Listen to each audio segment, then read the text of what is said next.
મારું નામ નિલેશભાઈ પટેલ, સાકરિયા કંપા। અમારે કાલે ખૂબ ભારે વરસાદ પડ્યો મોડાસા તાલુકા અને માલપુર તાલુકાની અંદર। જેમાં બાજરી, જુવાર અને અન્ય પાકોમાં ખૂબ નુકસાન છે, ભારે નુકસાન છે અને તળાવ પાણી ભરાઈ ગયા છે, કૂવા ભરાઈ ગયા છે, ખેતરોમાં પાણી ભરેલા છે। તો અમે અત્યારે સરકાર પાસે એટલી જ અપેક્ષા કરીએ કે અમને વળતરનો લાભ મળે। મારું નામ નિલેશભાઈ પટેલ, સાકરિયા કંપા। અમારે કાલે ખૂબ ભારે વરસાદ પડ્યો મોડાસા તાલુકા અને માલપુર તાલુકાની અંદર।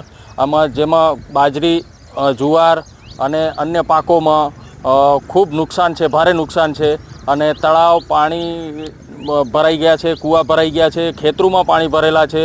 તો અમે અત્યારે સરકાર પાસે એટલી જ અપેક્ષા કરીએ કે અમને વળતરનો લાભ મળે।